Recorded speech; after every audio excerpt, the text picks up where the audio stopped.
The man who corrupted Hadleyburg. Well, are you going to stay in the bank? No. Resign? In the morning by note. It does seem best.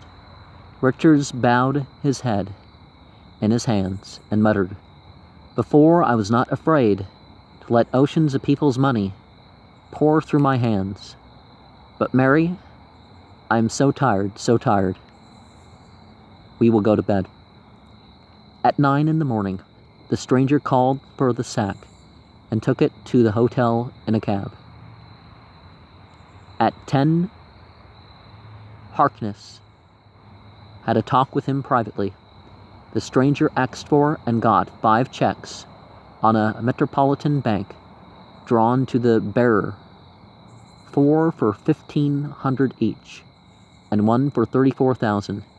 He put one of the former in his pocketbook, and the remainder, representing $38,500, he put in an envelope, and with these he added a note, which he wrote after Harkness was gone. At 11, he called at the Richards house and knocked. Miss Richards peeped through the shutters, and then went and received the envelope, and the stranger disappeared without a word.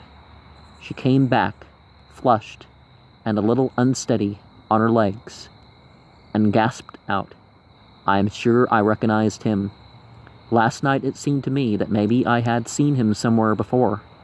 He is the man that brought the sack here. I am almost sure of it. Then he is the ostensible Stephenson too, and sold every important citizen in this town with his bogus secret. Now if he has sent checks instead of money, we are sold too. After thought, we had escaped. I was beginning to feel fairly comfortable once more after my night's rest, but the look of that envelope makes me sick. It isn't fat enough. 8,500, and even the largest banknotes makes more bulk than that. Edward, why do you object to checks? Checks signed by Stephenson? I'm resigned to take the 8,500 if it could come in banknotes, for it does seem that it was so ordered, Mary, but I have never had so much courage, and I have not the pluck to try the market. A check signed with that disastrous name? It would be a trap. That man tried to catch me. We escaped somehow or other, and now he is trying a new way. If it is checks, oh, Edward, it is too bad. And she held up the checks and began to cry. Put them in the fire, quick. We mustn't be tempted. It is a trick to make the world laugh at us, along with the rest, and give them to me since you can't do it. He snatched them and tried to hold his grip till he could get to the stove. But he was human. He was a cashier, and he stopped a moment to make sure of the signature. Then he came near to fainting. Fan me, Mary, fan me. They are the same as gold. Oh, how lovely, Edward. Why, signed by Harkness. What can the mystery of that be, Mary? Edward, do you think? Look here. Look at this. 15, 15, 15, 34. 38,500. Mary, the sack is worth $12,000. And Harkness, apparently, has paid about par for it. And does it all come to us? Do you think, instead of the 10,000? Why, it looks like it. And the checks are made to bearer, too. Is that good, Edward? What's it for? A hint to collect them at some distant bank, I reckon. Perhaps Harkness doesn't want the matter known. What is that? A note? Yes. It was with the checks. It was in the Stephenson handwriting, but there was no signature. It said, "I am a disappointed man. Your honesty is beyond the reach of temptation. I had a different idea about it, but I wronged you in that. And I beg pardon, and I do it sincerely. I know you, and that is sincere too. This town is not worthy to kiss the hem of your garment.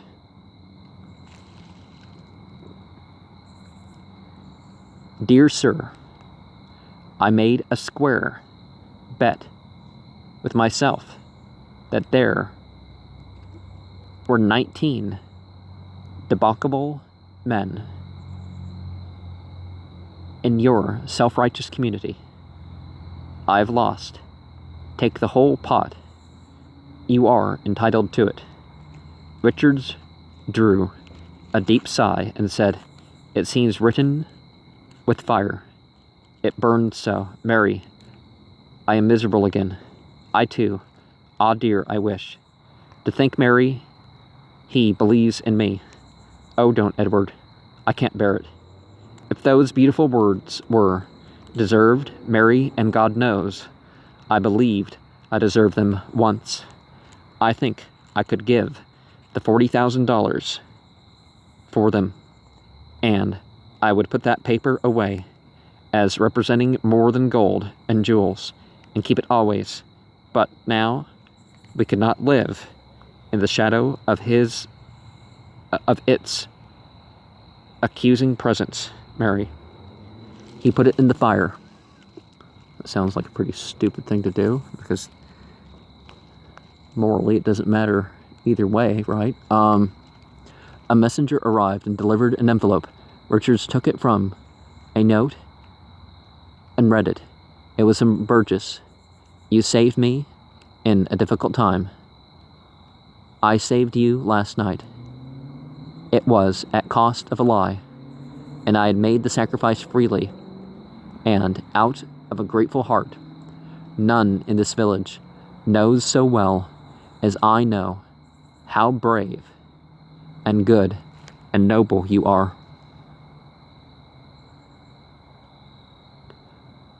At bottom, you cannot respect me, knowing as you do of that matter of which I am accused, and by the general voice condemned. But I beg that you will at least believe that I am a grateful man, and it will help me to bear my burden." Signed, Burgess. Saved once more, and on such terms. He put the note in the fire. I wish I were dead, Mary. I wish I were out of it all. Oh, these are bitter, bitter days, Edward. The stabs through their very generosity are so deep, and they come so fast. 3 days before the election, each of 2,000 voters suddenly found himself in possession of a prized memento, one of the renowned bogus double eagles. Around one of its faces was stamped these words: "The remark I made the poor stranger was," and so on. Around the other face was stamped, "Go and reform," signed Pinkerton. Thus the entire remaining refuse of the renowned joke was emptied upon a single head, and, with calamitous effect, it revived the recent vast laugh and concentrated it upon Pinkerton. And Harkness's election was a walkover. Within 24 hours after the Richardses had received their checks, their consciences were quieting down. Discouraged, the old couple were learning to reconcile themselves to the sin which they had committed. But they were to learn now that a sin takes on new and real terrors, that there seems a chance that it is going to be found out. This gives it a fresh and most substantial and important aspect. At church, the morning sermon was of the usual pattern. It was the same old things said in the same old way. They had heard them 1,000 times and found them innocuous, next to meaningless, and easy to sleep under. But now it was different. The sermon seemed to bristle with accusations. It seemed aimed straight and specially at people who were concealing deadly sins.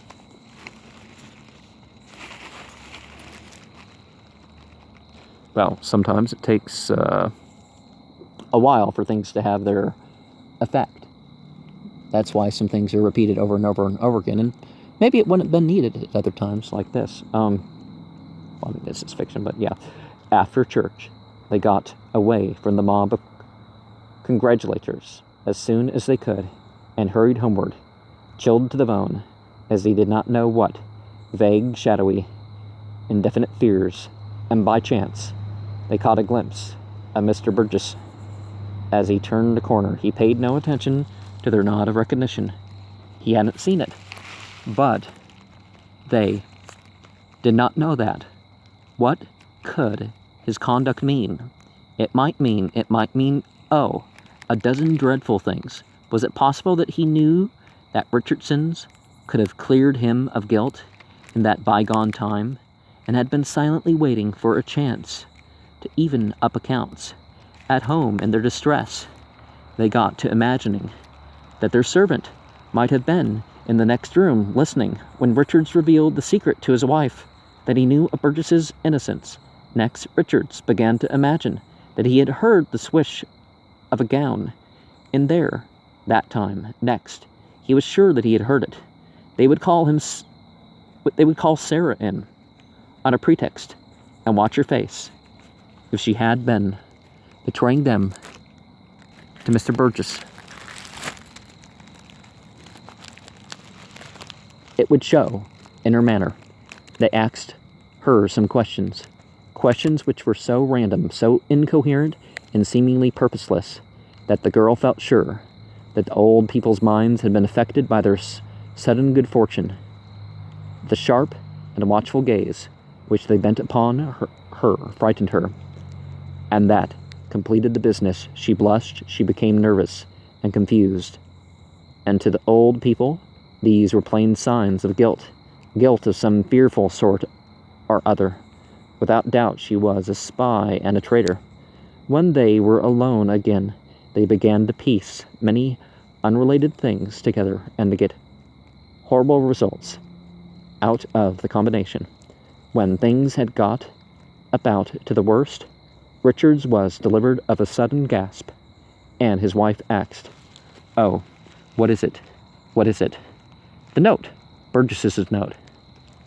Its language was sarcastic. "I see it now." He quoted, "At bottom, you cannot respect me knowing, as you do, of that matter of which I am accused. Oh, it is perfectly plain. Now God help me. He knows that I know."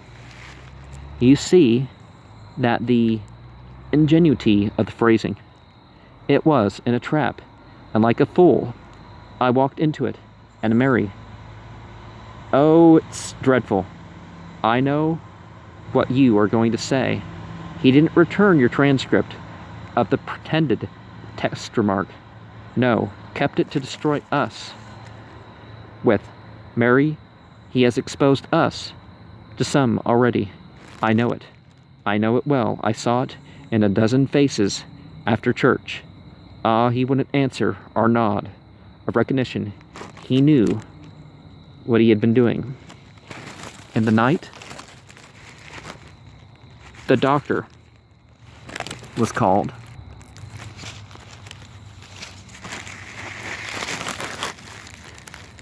The news went around in the morning that the old couple were rather seriously ill, prostrated by the exhausting excitement growing out of their great windfall, the congratulations,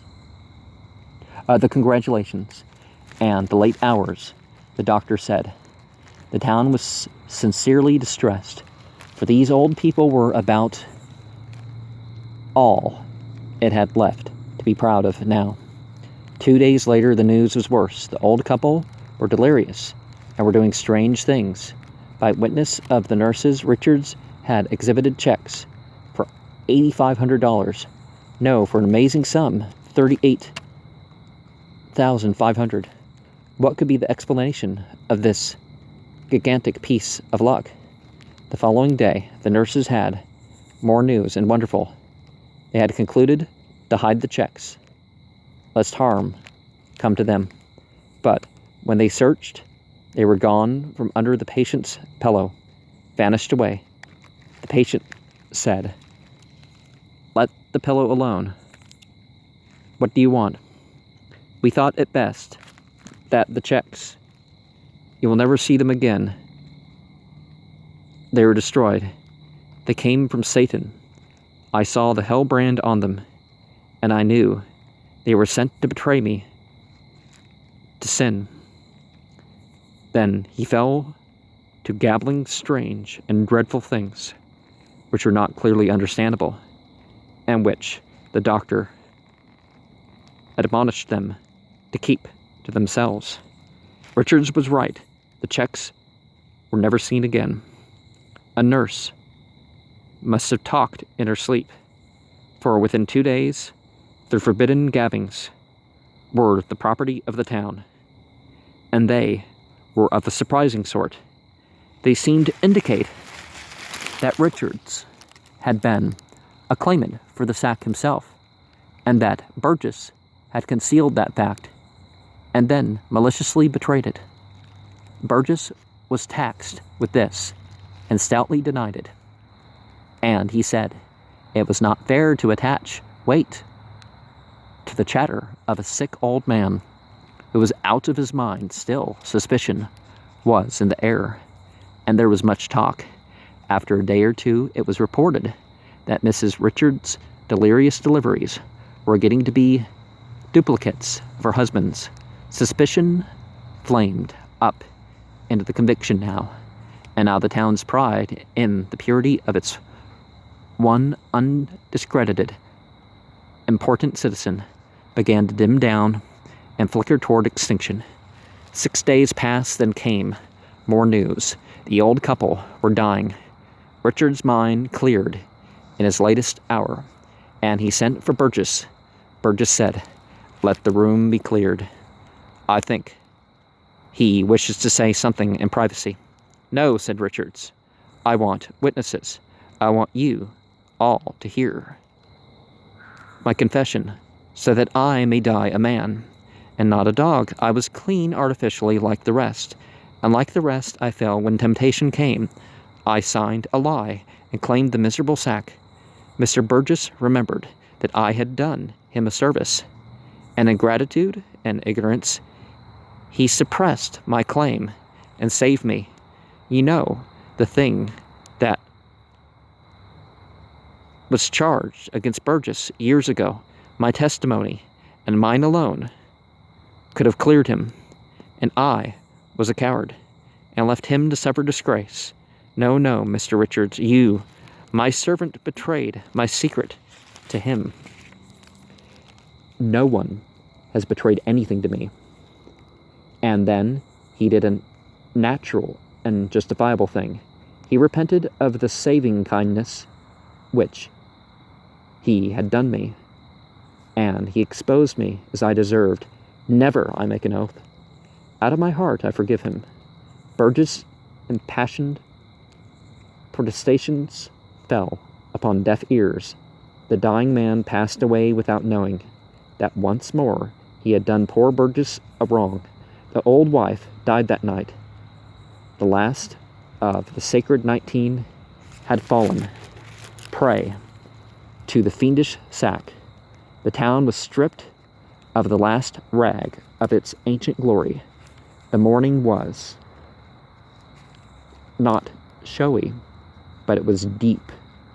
By act of the legislator, upon prayer and petition, Hadleyburg was allowed to change its name to never mind what, I will not give it away, and leave one word out of the motto that, for many generations, had graced the town's official seal.